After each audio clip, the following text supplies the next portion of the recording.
Bonjour à toutes et à tous, soyez les bienvenus sur ma chaîne. Alors aujourd'hui je vous retrouve pour vous présenter un jeu d'Artisan Tarot, qui a été édité par Artisan Tarot. C'est le Tarot des ambiguïtés qui a été créé et illustré par Alejandro R. Rozan. Donc c'est un jeu qui est paru récemment, fin 2022, début 2023.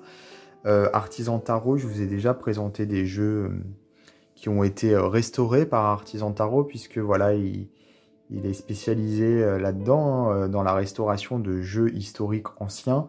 Il fait toujours de superbes jeux, j'adore les jeux qu'il édite. Il est basé aux États-Unis, mais ne vous inquiétez pas, je le dis à chaque fois, les frais de port sont vraiment hyper raisonnables. Donc n'ayez pas peur vis-à-vis de ça, parce que c'est vrai que quand on commande aux États-Unis, on se retrouve toujours avec des frais de port super chers. Et là, c'est pas le cas. Donc voilà, ici donc c'est une création, c'est pas un jeu qui a été restauré. Je crois que c'est la première fois d'ailleurs qu'il y a un jeu comme ça, une création qui est proposée. Bien sûr, inspiré des anciens jeux de tarot, donc c'est pour ça on reste toujours dans la même, comme on dit, dans la même lignée. Je ne l'ai pas encore ouvert, comme vous pouvez le voir, il est encore sous cellophane. Donc je vais le découvrir en même temps que vous. C'est une vidéo donc unboxing comme on dit. Alors, hop, je vais donc le défaire. Alors le site c'est www.artisantarot.com. De toute façon, je vais mettre dans la description de ma vidéo un lien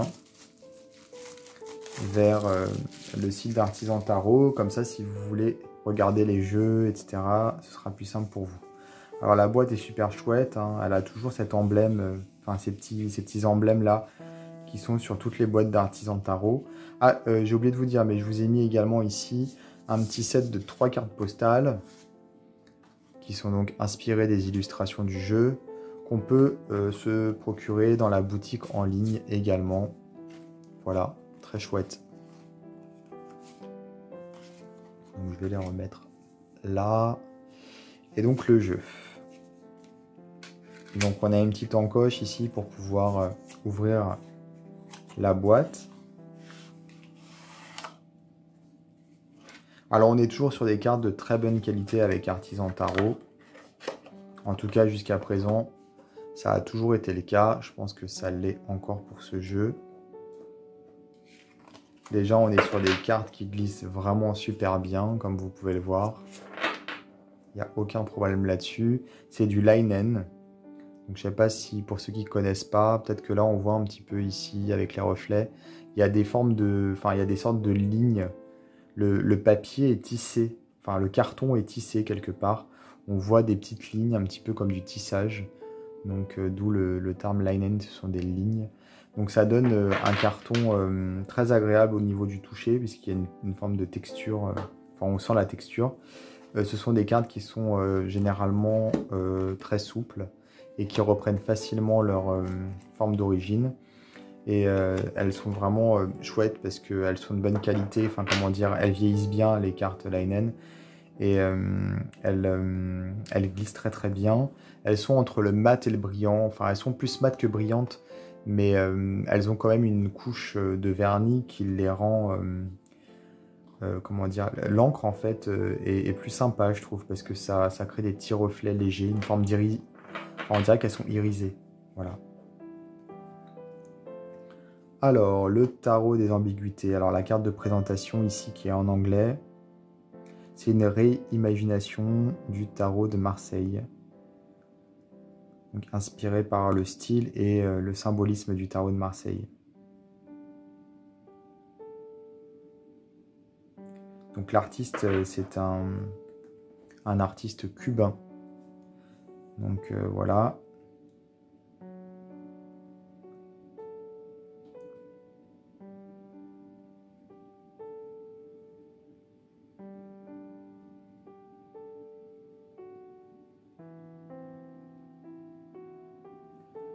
Ouais.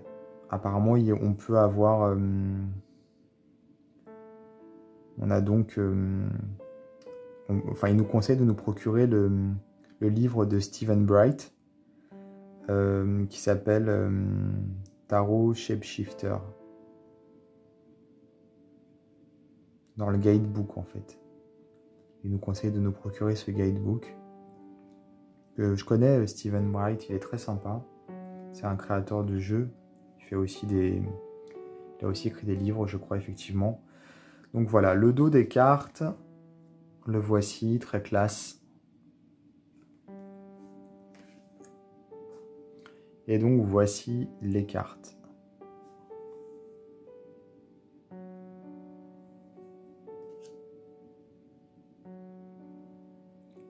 On a l'impression qu'il y a un personnage derrière lui, ou alors qu'il a comme un frère siamois, puisqu'il y a 3 jambes. J'ai pas bien regardé la première en fait. Ouais, c'est le chien finalement qui est à la place du mat. C'est l'inverse. Ouais, c'est un tarot qui s'inspire du Marseille, mais qui est plutôt bizarre. Il a également 3 bras, j'avais même pas vu. Ouais. Il y en a un qui a le poignard, on a l'impression qu'il va s'en servir, ou qu'il s'en est déjà servi d'ailleurs. Il y a un cœur sur la table également.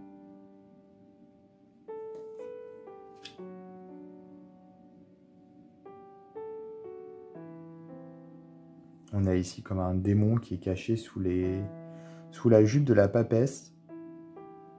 Ça lui donne un côté beaucoup moins sympathique et beaucoup moins... comment on dit positif, quoi. Normalement, la papesse, elle est quand même censée être bienveillante. Là, c'est pas le cas, forcément. Ou du moins, elle cache quelque chose. Peut-être que son livre... c'est un livre de démonologie. Après tout, pourquoi pas.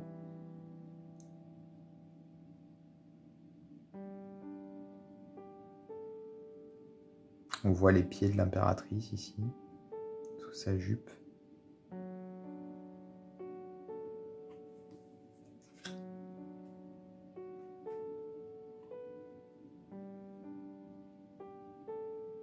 Il a un côté un peu vintage. On a l'impression que c'est vraiment un jeu ancien. Les visages sont très bien faits, je trouve. Enfin, assez expressifs.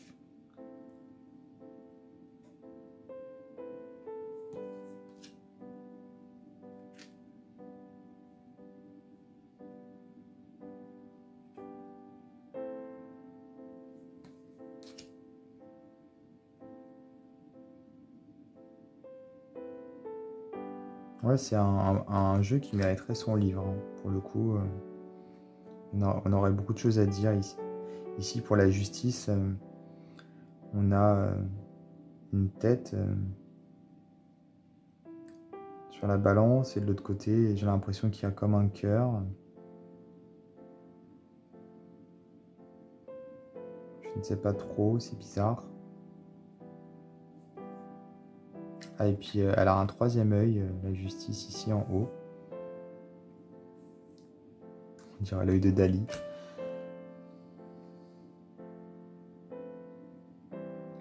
Très étrange cette carte.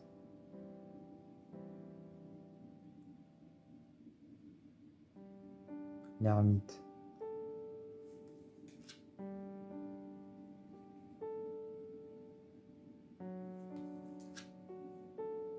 La force, on a les visages qui sont inversés.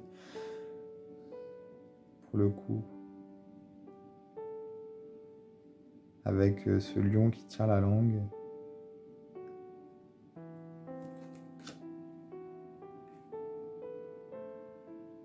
Le pendu qui est suspendu par une main.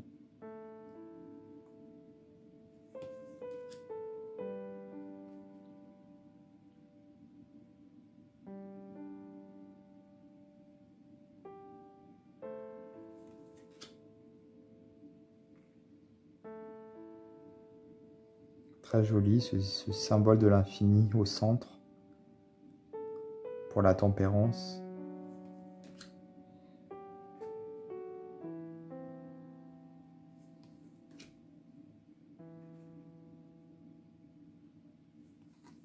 pense que c'est un jeu qui va plaire aux collectionneurs, personnes qui aiment bien les jeux anciens.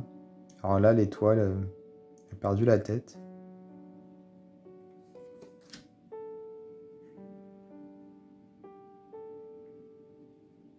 La lune ici est personnifiée puisque c'est a des bras, des jambes, etc. Le soleil également est personnifié ici, puisque c'est lui qui est sur le cheval.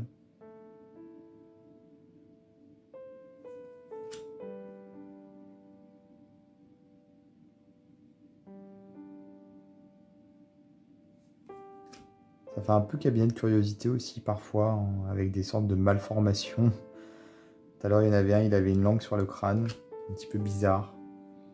Là c'est pareil, on a donc ce bâton avec au bout une main qui tient un poignard.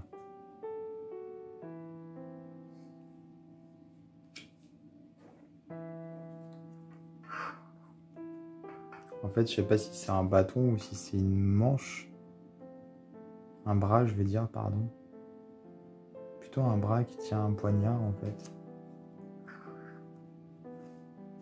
Puisqu'on est sur les épées.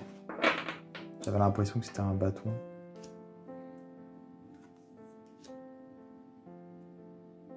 Donc on a toujours ces mains, là, un peu partout. C'est très original.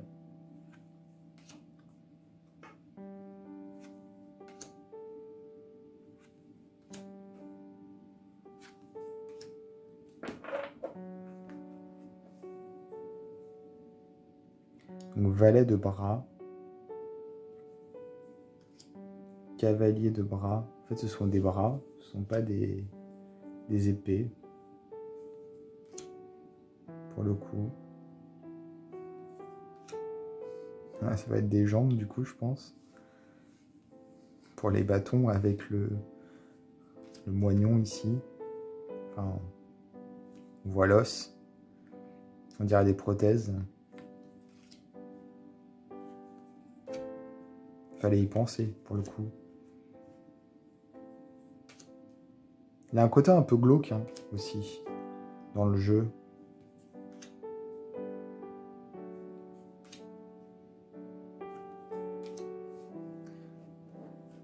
Voilà, ce sont donc les jambes.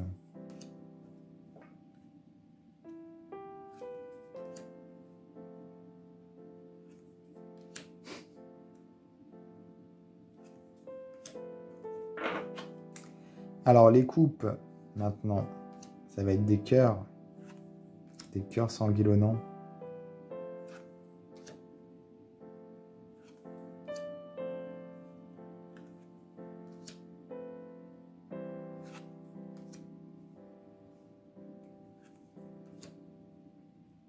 Ah, ce sont tous des cœurs différents, ils ont tous été dessinés, hein. C'est pas le même cœur qu'on a dupliqué, attention.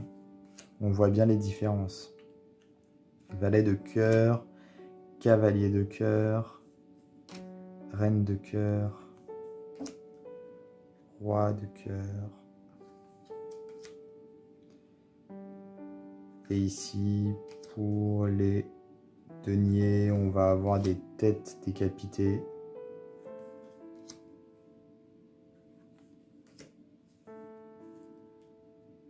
En même temps, ça se tient, hein, parce que les bras pour les épées, puisque les épées, c'est plutôt effectivement le fait d'agir, mais par réflexion, en fait. Donc c'est minutieux quand même, les mains. On a les jambes pour les bâtons, donc les bâtons, c'est plutôt l'action, donc le déplacement, finalement. On a ensuite, pour les coupes, les cœurs, donc ce sont les émotions. Et les têtes pour les deniers.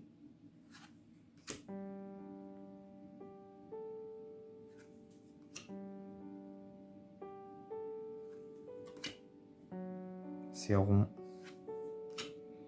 comme un denier.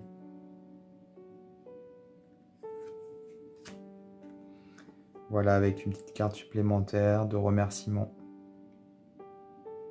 Et le site www.artisantarottoutattaché.com. Donc voilà pour cette jolie découverte. tarot des ambiguïtés. Je suis bien content, je le trouve vraiment original. Et en même temps, comme je disais, il est fidèle à la tradition du tarot de Marseille. Les cartes sont vraiment de bonne qualité. Je vous invite vraiment à aller sur le site d'Artisan Tarot parce que propose vraiment de belles éditions des jeux historiques. Donc ce sont des jeux qui ont été bien sûr restaurés, retravaillés, modernisés. C'est pas juste des copies des jeux d'origine, il y a vraiment du travail derrière. Ils ont vraiment été recolorisés, redessinés avec une artiste avec laquelle ils travaillent, donc j'ai oublié le nom. Bref, voilà, donc je vous invite à aller sur le site, à regarder ce qu'ils proposent, et puis bien entendu, si celui-ci vous plaît, n'hésitez pas à vous le procurer, je pense que vous ne serez pas déçus. Voilà. N'hésitez pas également à vous abonner à ma chaîne, à activer les notifications, à commenter, à liker, à partager. Et je vous dis à bientôt pour d'autres vidéos.